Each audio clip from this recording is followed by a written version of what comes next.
no place to escape to. This is the last podcast. On the left. Side stories. Live from your glade. That's when the cannibalism started. Side stories. Yes.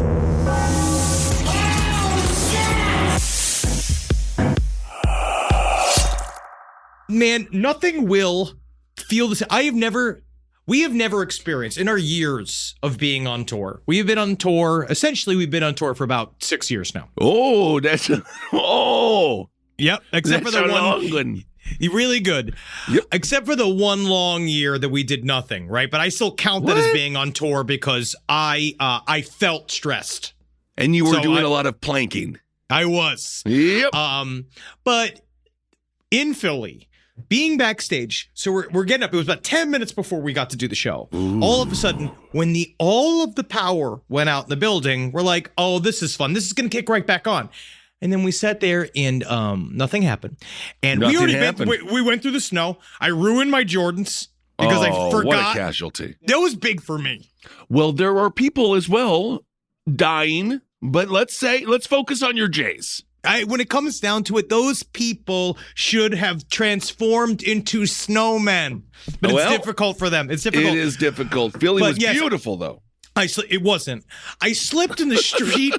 I re-hurt my plantar fasciitis. I mean, it's great. Philly is great, but it is not beautiful. It was covered in liquid shit all day because they don't plow anything. Snow. Nothing was plowed. It was just, but they didn't even try. They didn't even attempt to get rid of the snow. No, they didn't want to plow, but why would you want to plow? When the snow comes, the Lord giveth good times and sledding. It turns into frigid diarrhea immediately. Yep. And I was covered in it, ruined my jeans, my shoes, all fucking bullshit. We get backstage. Finally, we're so excited. We fucking traveled across the fucking country. We're here to go. We're doing this despite the snowstorm. Everybody else had dug themselves out of their own fucking houses. It was incredible. We're here. The vibe was feeling great vibes. And then the power goes out, and then you look out the window, and it's the entire fucking block. And it's just, they see the panic in everyone's eyes because they didn't know what to do because everyone's like, the audience is going to rip apart the stage. That is literally what they thought. Wonderful. Everyone was great. They were so awesome. But the management was like, these animals are going to start ripping out chairs and attacking each other with them. And we're like, no, this is not Ben Salem. This isn't a Golden Corral. Our audience is these are forthright members of society that just like to drink a lot. You know? Absolutely. So we want to thank everyone who came out to Philadelphia. For nothing. Well, it wasn't for nothing because technically they got a show within the show, which is a memory they'll never forget. We had to go on stage and say, sorry, everyone, show can't happen. Please don't kill each other. And we were lit by what is the modern version of candlelight, the iPhone. And it was kind of cool. It felt like a social media version of the movie Barry Lyndon. Oh, isn't that exciting? I haven't seen that one in a while, so we can't wait. We will be back inside of Philadelphia very soon. And of course, Richmond and DC, you all were just beautiful. Welcome to Side Stories, everyone. I am Ben, hanging out with the newly lit Henry Zabrowski. Thank God, because I'll tell you one thing. Being in a green room with Marcus and Henry that's pitch black, can't see anything. No. It is scary because you never know what's going to happen. You don't know who's going to flip out. Who's flipping out? When are they flipping out? Everyone takes turns flipping out. Also, we were 5 stories up, which means we had to walk 5 stories down, and that was hard to do, wasn't it? You were out of breath going down the stairs, which I haven't seen in a minute. But I'm also really proud of you because you did get down there. And you didn't fall. You didn't roll. We didn't need to carry you on a sled. No, but it was our 9/11 moment, wasn't it? It was our 9/11. We were just very, I think because we were just about to walk into the elevator that was supposed to take us down. And then we were all waxing philosophic about the idea of like, imagine if it had happened about 2 minutes later, we would have been in the elevator going down. And then we would have been stuck in the elevator. And then, but Marcus then was like, because he brings his emergency ration of Xanax with him wherever he goes. So he says like, we would just sit there like fucking logs. We would just eat a couple of Xanny bars. I was not aware that Marcus at all times has Xanax with him. Yes. It's a great move, but it's good to know. All right, everyone. Well, let's get into the first tale this week. We have a small update regarding glitter. Now, do we now? Well, you wanted to talk about this because you wanted to clear the air about glitter, the celebratory tradition that people have. Maybe it's a wedding, a birthday. the death of a child. I don't know why people use Always glitter. throw glitter at an abortion. Whatever I think it's it really is. important. Throw it at the pussy. But Well, I don't know. I about did not that. know. I said before last week, I was like, you can't get hurt from glitter.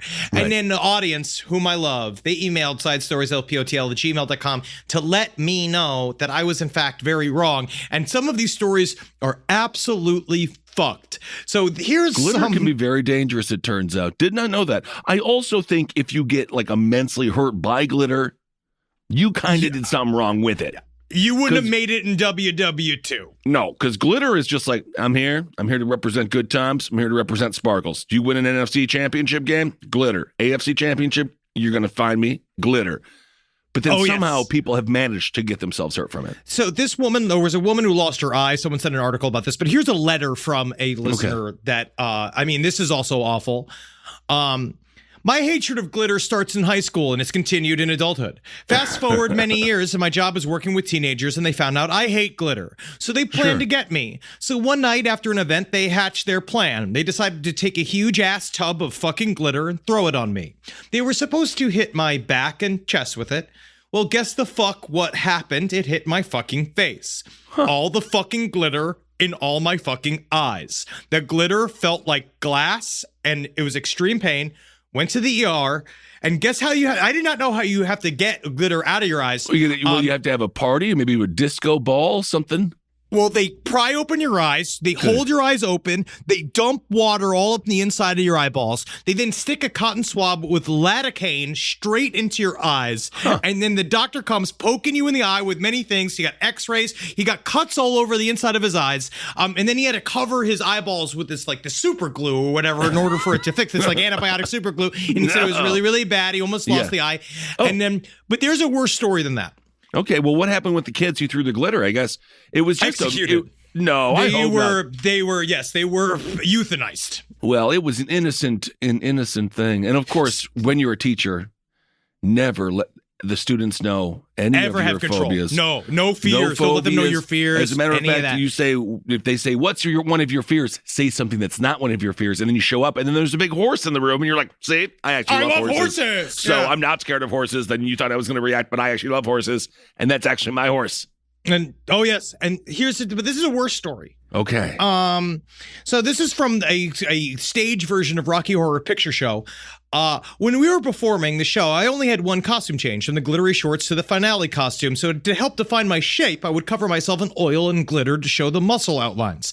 The glitter was made from powdered glass. So that means he must have been playing the muscle hunk character. Rocky, yes. Yes. So basically, on the Friday night show, I got glitter where it shouldn't go. He got it all over the inside of his dick and balls. It got inside of his panties, little tiny panties. Well, how did it get in there? Right? Because he said they didn't realize that when they washed it all together, glitter got all up inside of everyone's clothes and inside of his tightly fitting little, like, boy shorts that he used to show how big his fucking dick is, right? We're just talking about glitter here, right? I didn't know it had such a legacy of deception and hate and pain and total and pure chaos. I never thought, this is the most I have ever thought about glitter. Yes. So, the thing is, basically, on the Friday night show, I got glitter where it shouldn't go, and it sliced up the end of my penis. I woke on the Saturday in the most pain I've ever had in their life because he was uncircumcised. And so the glitter worked its way inside of his fucking foreskin and ground a hole into the top of his penis. And but this You're not supposed to have two holes on there. You got one hole. Just one hole. That's all. It's good. But he said, we were meant to start the show at 10:30, and by 8:30, there was one member of the audience already there, and apparently this is true, Mick Jagger was there to see the show. What? And we had to tell him that the show was canceled because Rocky had something wrong with his fucking dick and balls. Mick's reply was, well, haven't we all? Mick Jagger, one of the single most amazing 83-year-old pound elderly men that's ever lived. He is the most powerful grandmother next to Steven Tyler. I don't know. I don't want to push back on the fan. Obviously, he was in an immense amount of pain. Isn't there an understudy? Isn't there a baby Rocky? I don't know. Who has that kind of body? Who's not eating carbs? You have any idea what you do? I mean, the understudy is not going on. You can paint the abs on him and stuff. Like, it's still the understudy body. Like, everyone will understand. That's not the OG Rocky. Yeah, of course, because you're gonna get the notice in your playbook.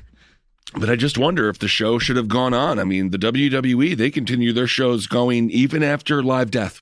So, oh, I yeah. don't know. I did a sketch show on 9/11. That's not true. I wish, though. I would have done it.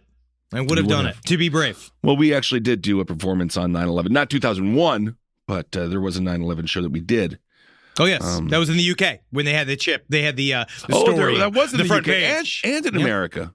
Yeah, Yeah. maybe you weren't there that night. I remember that when they talked about the potato chip and didn't mention 9/11. 9/11 All one right, well, time. Speaking of mention, Henry mentioned this earlier. Bensalem. Now, this is a town, and you know this town is doing good. It's in Pennsylvania. We love you, Pennsylvania.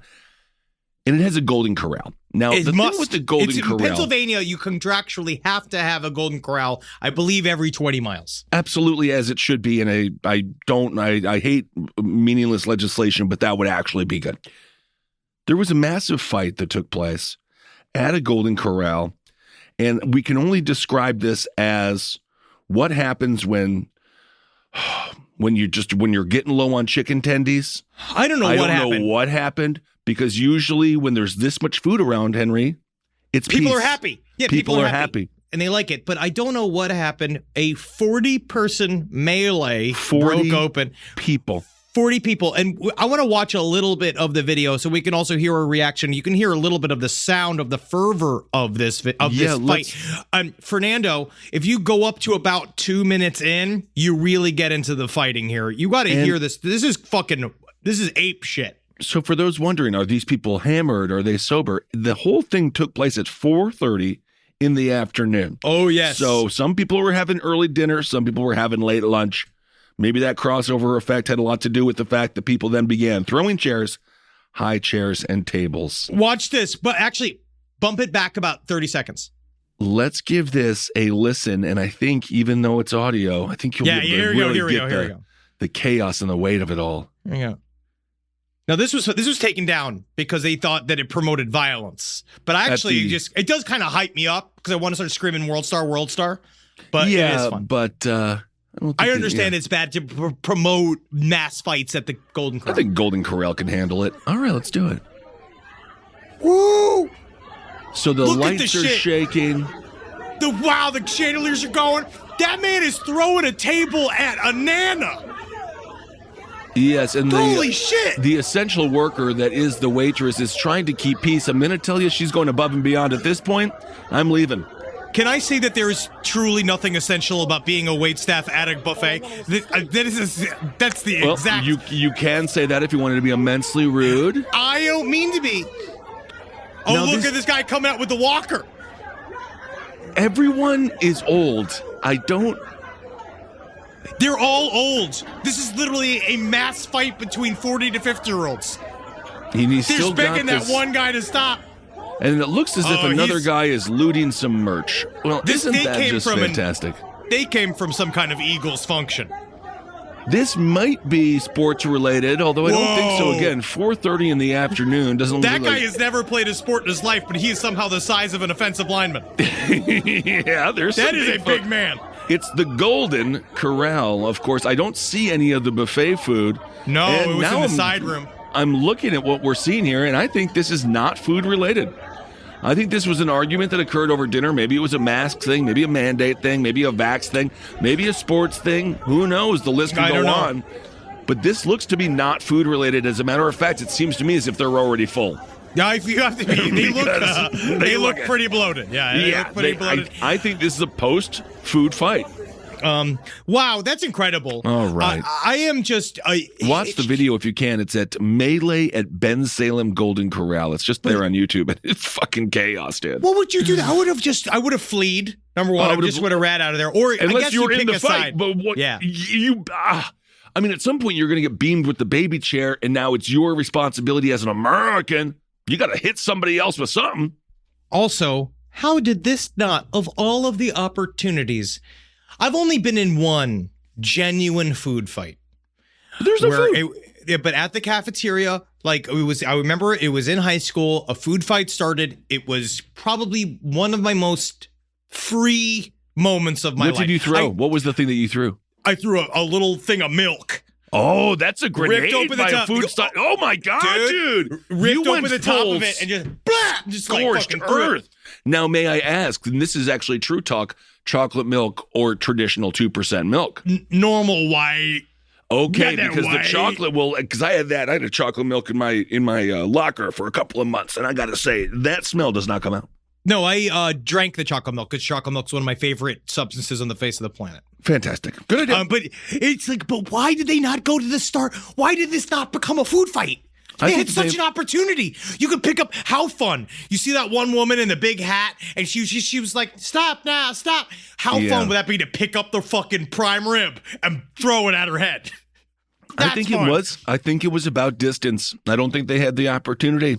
They were not distanced. Also, but they were distanced from the buffet, and in some ways they were distanced from each other as well. You wouldn't go run into the other room and fill up a plate full of mac and cheese and then just start fucking catapulting at people? It's the definition of bringing a ham steak to a knife fight because what if you get shot in the head? Tables, they're throwing chairs, and you're going to throw a potato? No, it's like you can't. If it's not it wasn't a food fight. It was a tables, ladders, and chairs match. I'm just saying, if I'm not directly part of the fight, if I don't have skin in the game, and I'm just trying to be the Joker that day, it's fun to just start and add food to the mix, because then they'll start fighting with the food. You actually probably could save lives, because you'd show them all how much more fun, innocent, and safe it is to fight with the food than the tables. You make a good point. 2 people were injured. Someone was covered in a bunch of blood. Oh, yes. And this is according to the Courier-Times, Bucks County. The Bucks County Courier-Times,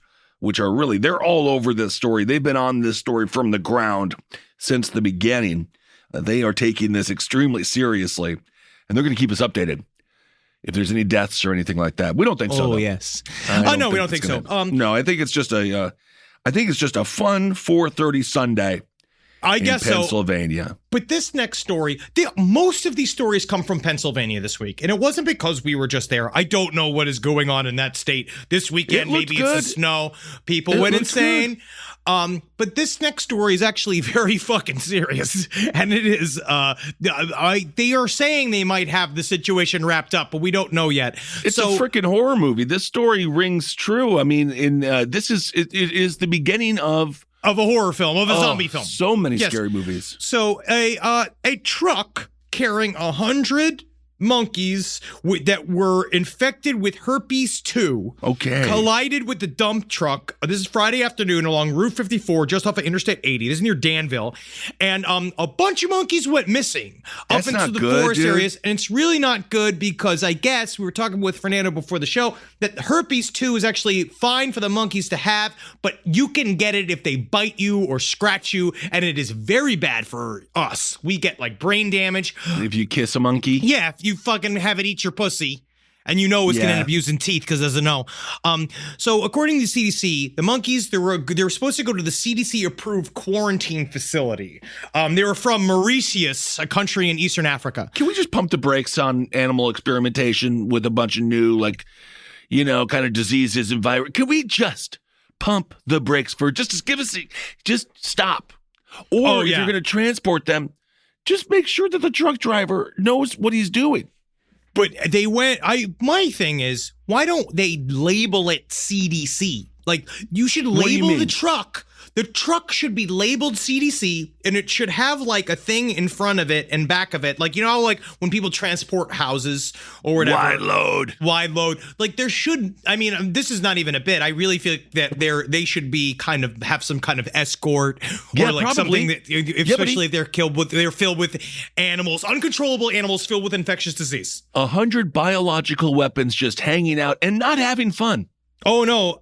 It's really fucked up. So these monkeys are loose. They had to kill all of the monkeys that were there. They had to quote unquote, what was it? Kindly, humanely euthanize them, which means I guess shoot them in the head. I don't know. You still killed them all, but now this is the thing. I love this. Now this comes from Howie Lurch, from Valley Township. Little monkeys, we got bears, we got coyotes, we had deer, all the time. A little 3-pound monkey doesn't scare me, but why are they so concerned about it is what concerns me. So he's saying the government's all, because they've hit out a mass thing saying there are 3 monkeys sitting somewhere in the forest of Pennsylvania right now that can get you very, very sick. One has his hands on his eyes, one has his hands on his ears, and one has his hands on his mouth. But the thing about they're pretty sure is that the cold is going to kill him overnight. That is just absolute. That is comforting? wonderful. Yeah, comforting. That is great.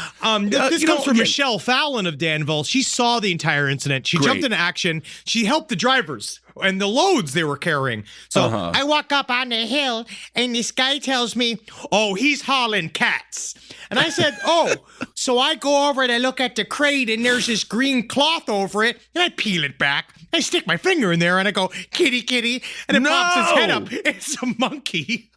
No, what are you doing? I don't You've know. never seen monkey shine or anything. What is wrong with people? And they're already saying that they found the woman who came upon that crash. That woman is already sick.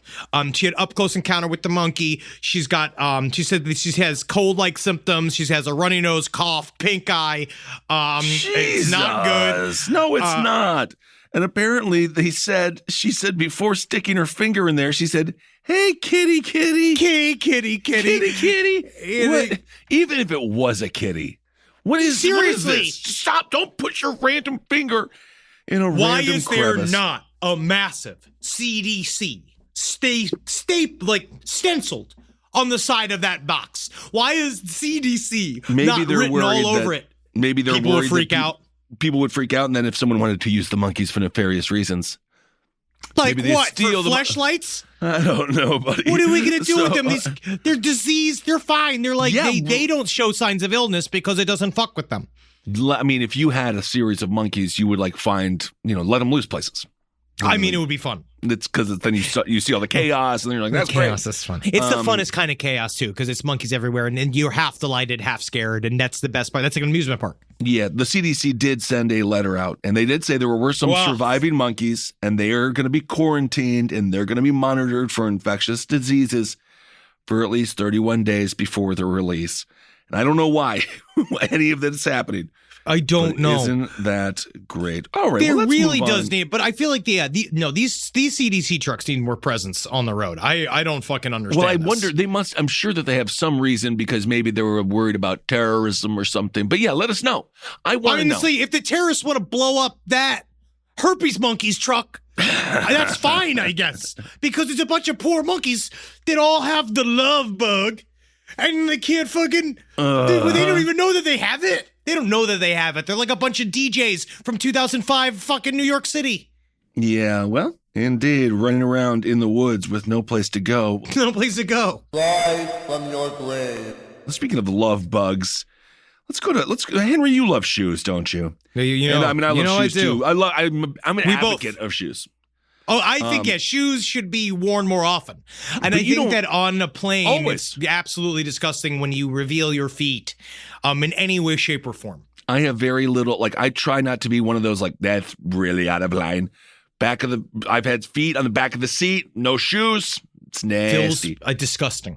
Anyway, so there was this dude in a Brampton Foot Locker, and he was working there, and maybe he was bored, or maybe, again, he really loved the shoes. I mean, I love shoes. I get boned up for some shoes. You should see these new bronze I got. I love them. I got hard for them. The Bronzies are an unbelievably comfortable shoe, but this man took it to another level. He had video evidence of him ejaculating in the shoes and performing, quote, messy sex acts with the shoes. And I don't know why they put the term messy in there. I guess it just really nails home how disgusting the whole thing is. So he's on Snapchat. And so he filmed himself doing it. It seems as if he filmed himself doing this. Yes, there's video on his now deleted Instagram account. He uploaded several videos and photos showing one man exhibiting questionable and in some instances straight up disgusting. That's editorializing. That is. All right, and I want the blog TO for saying, shame on you for saying that. I don't know. It sounds like it could have been pretty disgusting. So the man was doing some weird stuff with some shoes, and then I guess he'd come in them, and then he would just go and watch people try them on, and I guess that's what got him off. Well, his name is Darian Kidd. We're just gonna go ahead and give out his name. Shout out. This is what this was the video that he said. This is the transcript of the video. What's up, Snapchat? You're back on another episode of Naked D Fly in the Workplace. Oh, yeah. So as you can see, we're at Foot Locker here, and there's nobody else here. Only my shit. And I'm fully, completely, 100% sexy and naked. And then he pans down and proves the whole naked thing. And then on the video shared by the aforementioned Instagram account, it stopped short. But apparently, that's when he just started coming in the shoes. He started jerking off on top of the shoes. That was the thing that really got him going there. So obviously there are some apologies going around the Foot Locker. They say that they had failed to meet customers' expectations. And you know what? You went above and beyond in that failure because that wasn't even on my list of expectations. I didn't think I had to worry about all the shoes being covered in cum. But now I know that, and I'm going to say every Foot Locker I walk into, and as you know, my expectation that none of these shoes have cum in them, and then we'll see how they react. Yeah, and because if you see one guy blush, you know. Sir, what shoes did you fuck? Sir, what shoes did you fuck? I'm wearing them. Squish, squish, squish, squish. Oh, well, you won't fall over, I'll tell you that much. It's been a really long time since I bought shoes in a shoe store. It's been a minute, and this is not going to make me like... Well, your size is always sold out, and my size is never available because they never ordered size 14, but then your basic size... Yeah, but according to Peel Regional Police... They have not, I don't know what they're if they have not charged him yet, and maybe they're like looking into him. A spokesperson of Foot Locker says, Foot Locker is committed to operating with the highest ethical standards. And it's this type of behavior, is not tolerated. Especially coming from somebody dressed as a referee.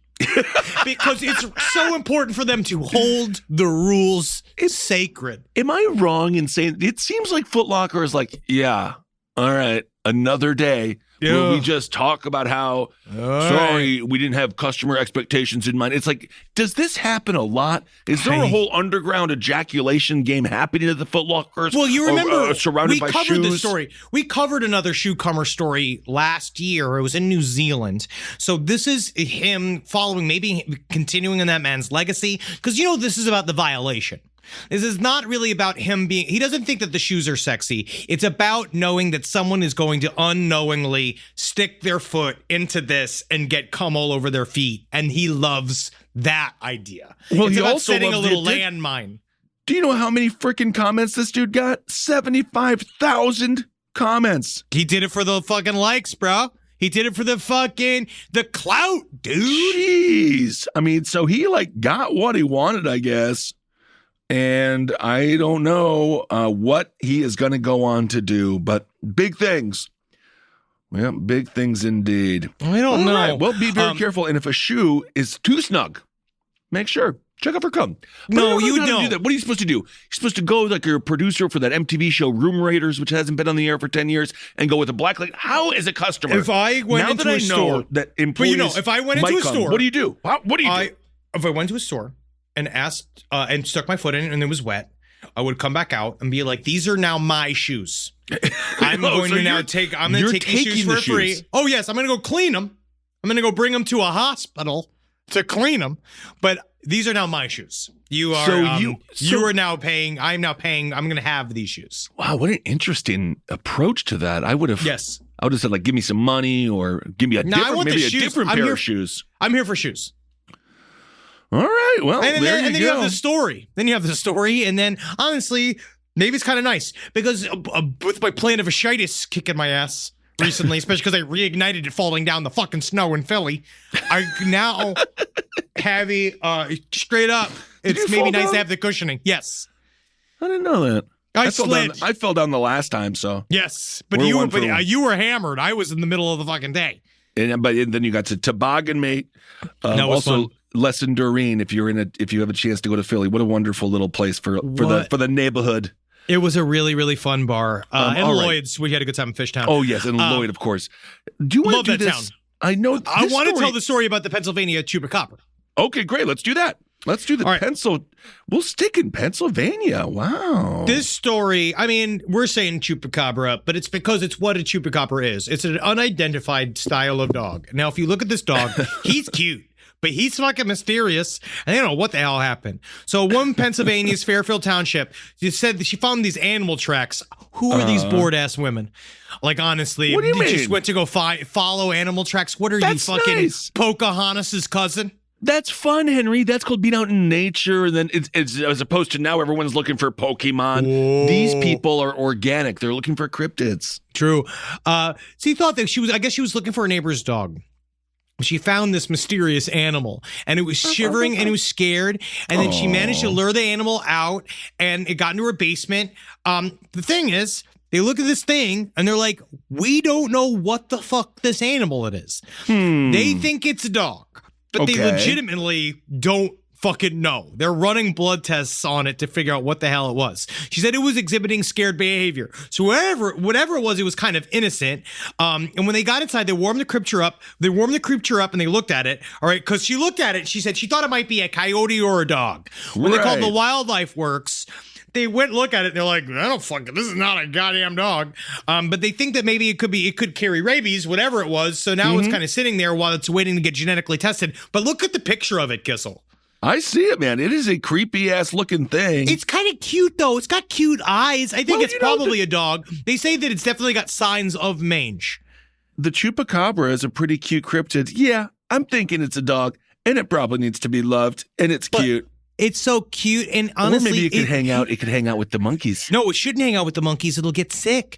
Like, it's got to be careful. I don't know what'll happen to it. But if you look at it, but this is what we know. Every chupacabra on mainland United States of America is for certain a dog with mange.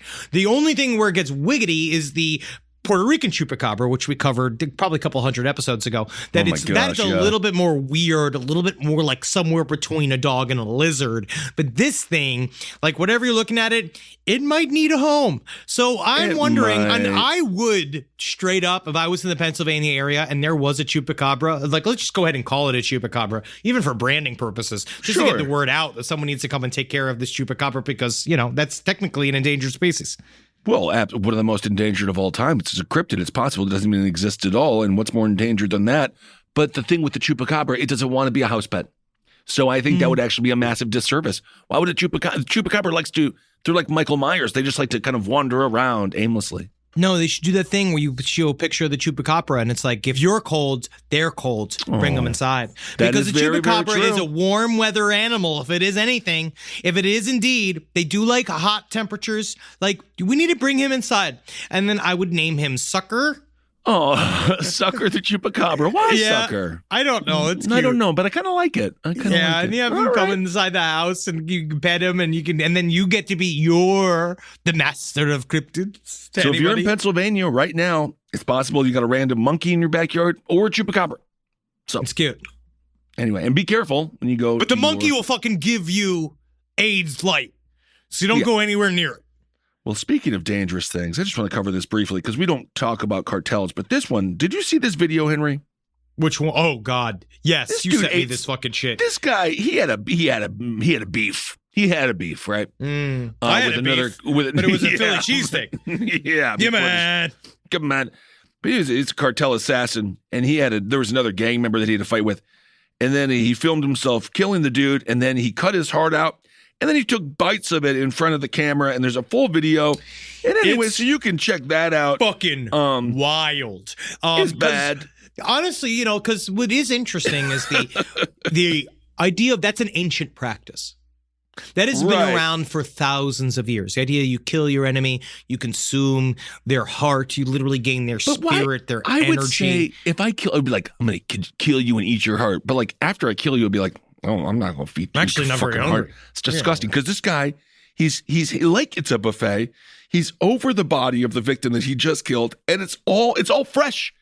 I feel like it's a snuff film. Is what we watched, and what you sent me was a snuff film. I did watch it though. But have you ever done that with hunting? I know people that when they go hunting and they kill something like a deer, the first thing they do is eat the heart. They take it out, they cut a chunk of it off, and they eat it because again, it's like I've heard of it. Have you ever had chicken hearts? Chicken hearts are tasty. Like heart meat is actually very tasty if it's cooked well, but it is very irony. It kind of tastes like blood because it's all chock full of it. But the idea of like like, maybe this distances me from other people, but if you do eat a chunk of a human heart, I wonder if you do get physically stronger. Like you get more powerful. You get more like, maybe it helps you. Dude. Do you think it would help me with auditions? I think it would. If I showed them what I would do. Fucking Mr. Bumper, the guy from down the street who he sometimes he's mysterious, you know what I mean? But he could be he's next neighborhood over math teacher. I don't fucking know. Well, I think it would definitely scare a lot of casting directors into giving you the part. Maybe that's what I need. Maybe that's the fucking missing X thing, and maybe that's the X factor I need to do to fucking relaunch my sitcom career. Yep, maybe you just have to do what this man did, which is create a very deep cavity inside of the torso, and then take a large fixed blade knife and then start removing body parts. And then there's a shadow of a person swinging around to dismember a corpse off camera. And that can be seen on the left side of the screen. So he was with friends and they were just like, I'm going to go eat the heart over here. And the other guy was like, I'm going to go dismember this body over there. And what a night it must have been. So seriously, be careful out there and try to keep your heart out of the tummies of members of the cartel. Well, can I give a bit of advice? Sure. Don't take the cartel's money and don't do anything with it back. And don't do things like don't buy like drugs like in large quantities. Be distanced from them. You know what I mean? Like try to find a lot of people in between you and the cartels. Please, honestly, be very careful. All right. And then we got a good UFO story. I was watching this footage. A bunch of people sent me footage of these two black helicopters, quote unquote, escorting this orb. But the thing is that it is cool, but if you rewatch it, you can definitely see that the quote unquote orb is a helicopter with a spotlight on, and it's catching a thing because you can see the spotlight on the ground as it's going. So it looks like it's glowing. It looks awesome, but it's not. But there was another fantastic story. This is another one from the war zone, talking a lot about military technology. There's an Air Force pilot flying a private plane, said with his passenger who filmed this drone. You can see next to it this drone tracking them, where looks like this weird blip. So the war zone, now that I've really been following news stories that come out of it, they've really been tracking the idea that a lot of the stuff we're seeing with the quote unquote soft disclosure is unknown military technology and stuff that we don't know what it is yet, maybe foreign stuff. But this is really fucking weird because this aircraft pilot, you can listen to the entire 8-minute phone call that he made to the FAA. And what they're going over the sighting. And he said that this thing, whatever it was, clocked him and stayed with him going 80 knots. And he was like, I don't know how it did it. He said it was like in lockstep with him as he rose and tried to lose it. It was following him. And as he was watching it, his passenger took video of it. You could barely really see it. It's just like you see this object fly right past them. But he said it like locked onto him. And he said what was fucking weird about it is that it looked like it did have rotors. Like it looked like there was a mechanical aspect to it. But he said what was weird was that it was a sphere, which is a thing we haven't really seen, that had these rotors attached to it. And he said the only way he could describe it is that it looked like it had a camera thing attached to the bottom of it he said that it looked like it was trying to get a really cool video of him flying, but it was very, very dangerous. Is this just like Steven Spielberg's production company trying to get a shot for the new Bottom Gun movie? Oh, James Cameron's desperate to try to figure out how to get people to see that fucking awful, whatever the 9 sequels to, what was that movie? I forgot, the biggest movie in the world? Titanic? No, the one where they go into the planet, they go into the... James Cameron. All I know about James Cameron is he loves the water, and he went in that little tube, Avatar. And that was very scary. Avatar. Avatar, like, but that was he's got like 9. Yes. He's got like 5 sequels that he's been shooting for like whenever Avatar came out. Yeah, man. We're about to. I want to die thinking about it. We got an extended universe we did not ask for. People just wanted this movie movie was kind of panned. it was because it broke all these barriers technology wise. Like it did all these new like 3D things. Because I remember watching it, it gave me a fucking headache. But these now we're gonna get 3 more of them. Congrats, everybody. Great. Maybe it's him. But what this Air Force pilot is saying is that he did not know what the fuck it was. He's like, I've not seen anything like this before. My whole life is flying. I see stuff in the sky every day. I did nothing like this. So, but he is saying. They joked about him calling it a UFO because he's like, literally, this is a UFO. He says that on the thing. He's like, I can't identify it.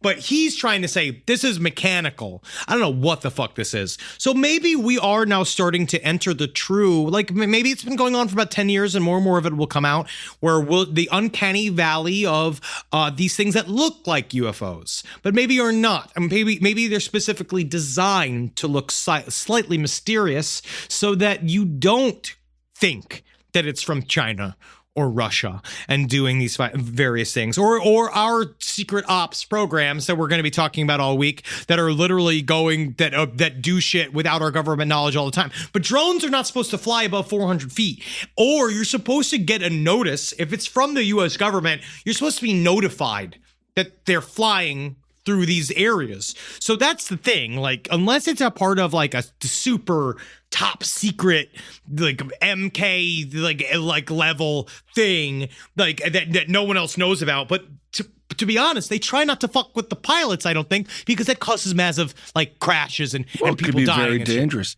Yeah, they're saying it's possible it was a 00 Robotics V Capture Falcon because they use a bicopter tilt rotor design.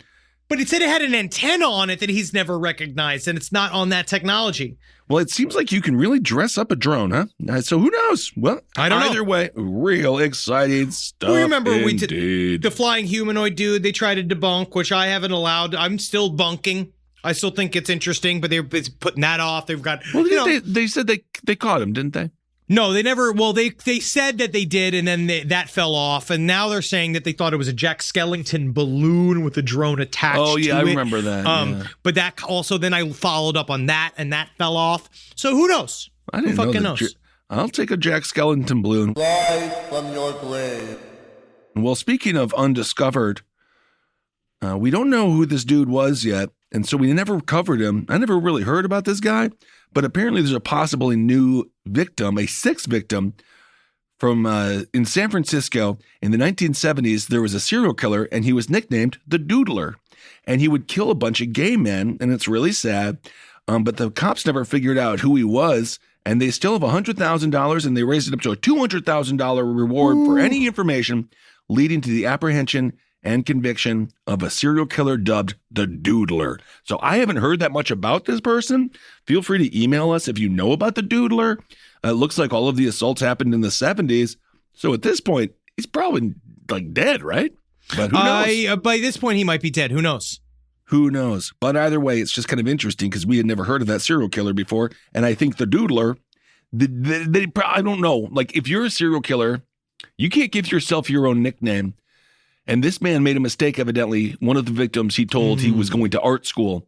And then that victim survived. And then they said, yeah, the guy said he was going to go to art school or was an art school dropout. And then the press was like, we'll call him the Doodler. Seriously, I feel like that there is a. They're like, yeah, he's a doodler, huh? Or it's like, yeah, it sounds way more Canadian than American. Because like, I would never call a man that told me that he draws a doodler because that seems insulting. I guess to a serial killer, yeah, fuck him. But like, normally you say an artist or an illustrator, something that makes them feel good about doing. Yeah, one of the victims told police he met his attacker at a truck stop diner. That's pretty classic. Be careful out there at the truck stops. Seriously, and the person said the suspect was drawing animal figures on a napkin, and the suspect commented to the victim that he was attending art school and was studying to be a cartoonist, and the victim believed the suspect to be skillful in drawing as he himself had a background in art.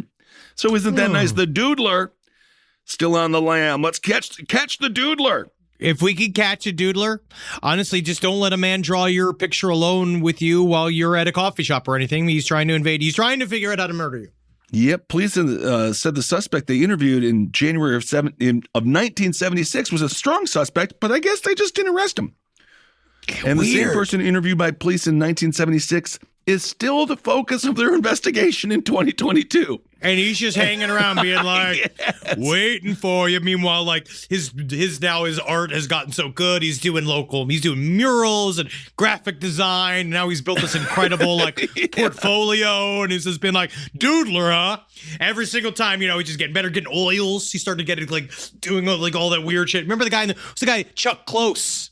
Oh, where you put all the little dots and you walk away and you see this beautiful tapestry and shit. So maybe it's actually the best thing for him, and maybe he's got some skills that really allows him to be a productive member of society. But at some point, if someone is the lead suspect in a series of murders since 1976 to 2022, you gotta shit or get off the pot.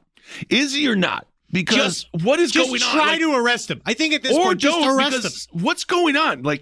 Apparently, according to San Francisco Chronicle reporter Kevin Fagan, he says the doodler hunted in gay bars, took them out, and killed them actually for being gay. Oh, so apparently. Oh no, he's just. Yeah, who knows? But there's a podcast about it, so check it out, because I never heard of the doodler before, and it's sad again, especially in the 70s. This is a massively marginalized group, gay men. And people probably said, well, they had it come in, or this, that, and the other. All the garbage that they use to not figure out that all police departments need to communicate with each other in all levels of investigation. That's kind of, again. It didn't get any media attention whatsoever. At that point, they still had sodomy laws on the books.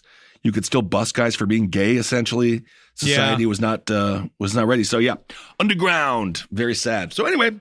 If you know any information about the doodler, please let us know, because it's rare to hear. I don't know.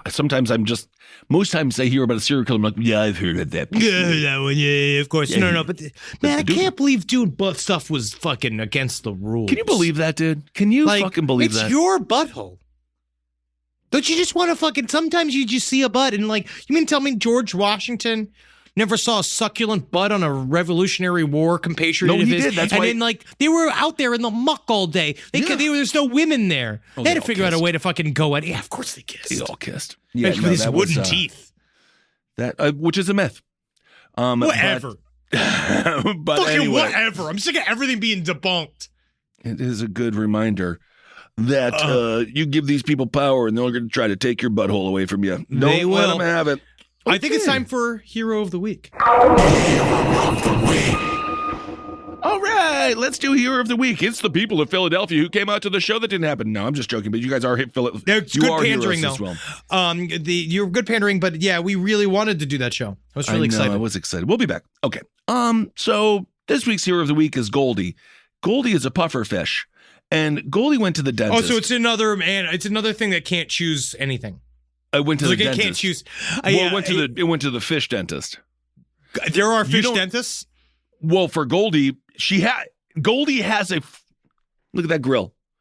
Look at the grill on Goldie. That's frightening. She went to the dentist, and which is heroic, because I haven't gone to the dentist in 20 years. Oh yeah, this pufferfish went to a dentist before you did. Yeah.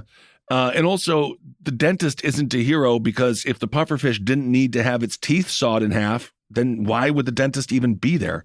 So a pufferfish was recently rushed to an animal dentist to have their teeth sawed in half after they grew so long it was unable to eat. Isn't that something? I think it's the dentist is the hero. It can't be, because he didn't even choose to go to the dentist. We don't know if that. If the pufferfish figured out a way to shape coral that says dentist, if they figured that out, I'd say yes. First of all, that pufferfish is a fucking hero, and also needs to be shot in the head because it's learned how to talk. And it's bad for us. It's bad news for Americans. Goldie's a porcupine pufferfish, and she has an owner, Mark Byatt. And Mark noticed, wow, Goldie is losing a bunch of weight. And that was because of her big teeth. So he said, oh, my God. You could tell if a fish is skinny? Yes. I don't know. So he said, oh, no. And then he rushed the 5-year-old fish to the vet. They sedated the fish by filling her water bowl with a mild anesthesia. How did we get here? Wait a second. So he took it to the dentist. How much did this cost? I want to know how much this fucking cost. Thousands of dollars, right? Oh, yeah. I mean, I'm looking at video or photos of the surgery now. Why did its teeth naturally get too long? What does it do in nature? If in nature, there's no natural dentist. You know what, They I don't bet you- have I bet you- insurance in the ocean. We don't know that, do we? But I bet you it eats rock. I bet you it gnaws on a rock or something. And Why didn't cracks he its give it teeth. a rock? You mean tell me that you didn't tell the dude, hey, you should give it for something. You should give something to the pufferfish so they can gnaw on. The innocence in the eyes and the beautiful smile of this pufferfish would warm even the coldest of hearts. This is according to vet Daniel Calvo Carrasco. He says porcupine pufferfish teeth are known as beaks and grow continuously throughout their lives. They're usually quite short as they're worn down on a regular diet of hard-shelled foods. But while these foods are provided in her home environment, she is not as forthcoming in eating them as her other tank mates. Well, yeah. So she gave up. So they know that so the pufferfish is trying to commit fucking suicide or have some kind of hunger strike. No, the maybe it was pufferfish trying to is- get off of Spotify or something. So she's doing this fucking hunger strike. I don't really understand. Like, why does she? Why? Well, okay, so Goldie was bought, right, by this person. They were bought in a large watertight container containing water from her home tank, and a licensed fish anesthetic was placed into the water until she achieved a light plane of anesthesia. God, And then so at this stupid. point, to support her further, the water was oxygenated. This is a waste of resources. This meant that she was still breathing nicely throughout, but was also be able to. But also, she was going to be able to.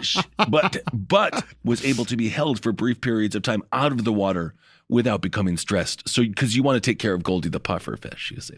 So anyway, Goldie the pufferfish with the teeth that are too big, you're hero of the week because you made. You know what you did? You put people to work. She's created jobs. Oh, you know what? Okay, you brought it right back around. Yep, it's trickle down. Yep, Debbie was. This is about trickle down. According to the veterinary nurse Debbie Addison, she held Goldie, and then she could see the puffer. She saw the puffer fish inflate to twice her size, and then Daniel said Debbie was able to hold Goldie in a damp towel to prevent her from becoming too dry. Will also ensure, and she was protected if she did trigger her defense mechanism. You know to this thing's inflate gonna her die body. next week. You know it's gonna die very soon.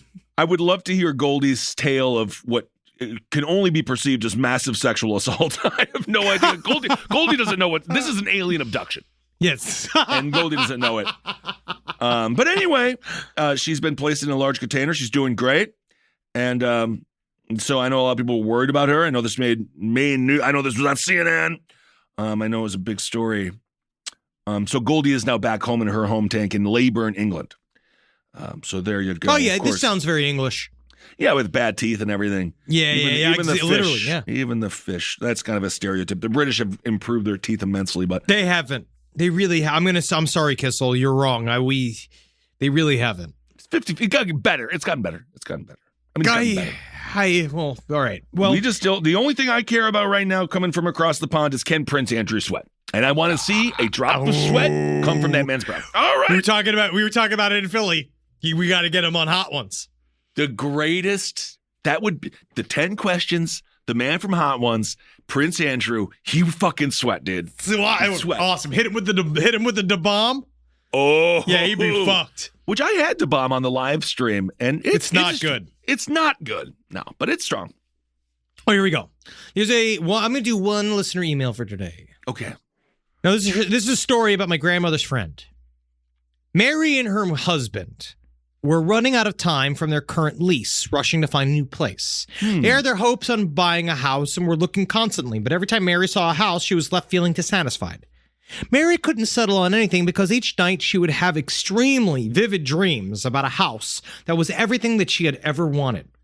Each night she would dream about a new room in that same dream house, and each morning she would excitedly tell Joe, her husband, about the discoveries she had made while sleeping. Oh, man. This is one of those where you're like, all right, Mary. Like every single time she says this, you're like, does it have a fucking bowling alley, Mary? You know, the dream house is it's like dream money. You know, I feel because real money is real. She might have fallen asleep while House Hunters was on in the background. Oh, Right? But after a week or two of this, Joe was growing annoyed and demanded we need to choose a house this weekend. All right? Because we're dealing with this we're going to have to sign another fucking lease. Ultimatum. Okay. Oh, yes. So Mary begrudgingly, she rode along that weekend to a house showing that Joe had found. When on their way, she screamed, "Stop the car!" Screeching to a stop. Mary leaped out of the car and ran towards a house they had just passed. Joe parked the car and ran after her, calling her back to him, asking, "What the fuck are you doing?" Right. Mary was excited and happily repeating, "This is it. This is the house."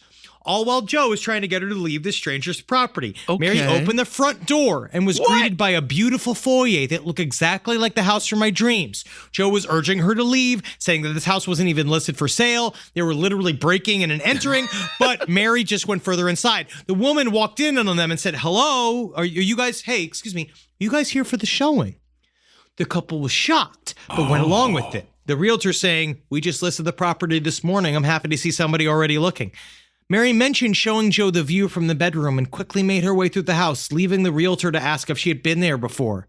"Sort of," Joe said. Whoa. Now, at the end of the tour, they put in a bid that was way under asking price. Joe really didn't believe that they would get the house. But to their surprise, the homeowner accepted the offer. Joe was blown away and asked how, with such a low-ball offer. The realtor said that the homeowner was eager to sell and she was instructed to take the first bid. It was at this moment that the homeowner herself walked in, and the realtor introduced them as the couple that just bought your house. The homeowner saw Mary and immediately looked like she was going to faint. "It's you!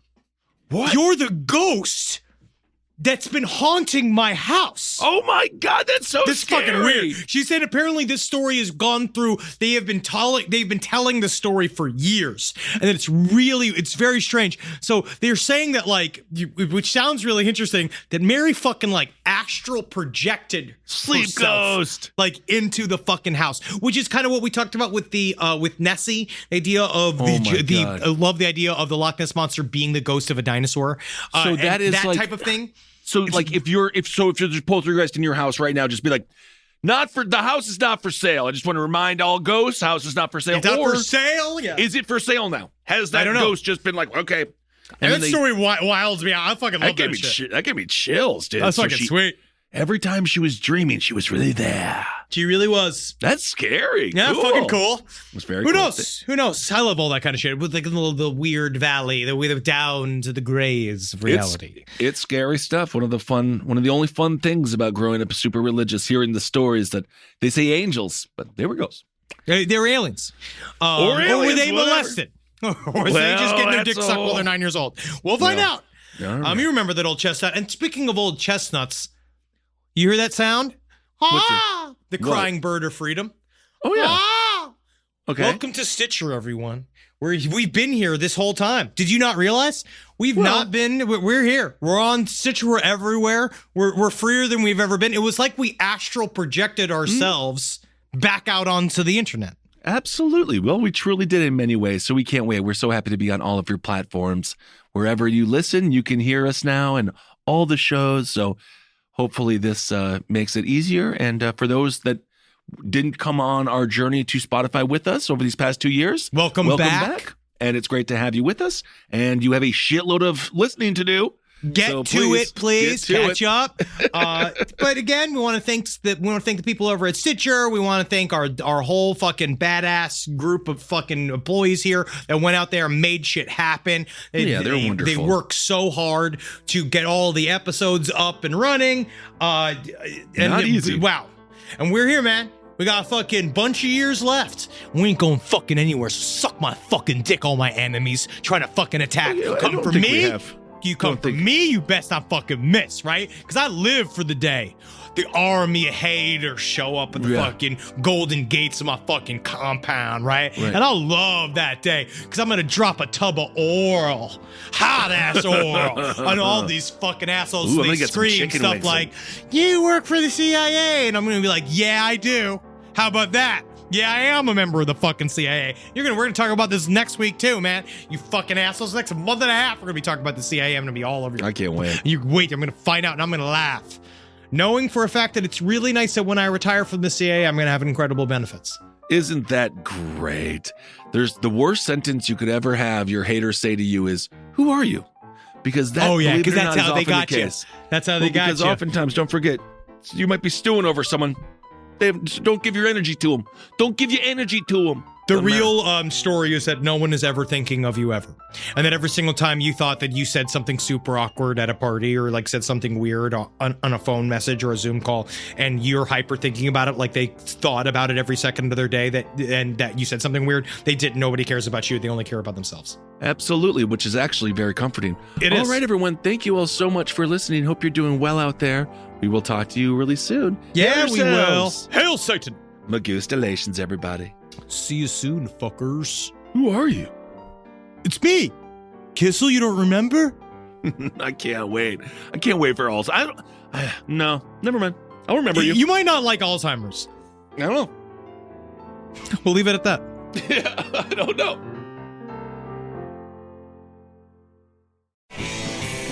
This show is made possible by listeners like you. Thanks to our ad sponsors, you can support our shows by supporting them. For more shows like the one you just listened to, go to lastpodcastnetwork.com.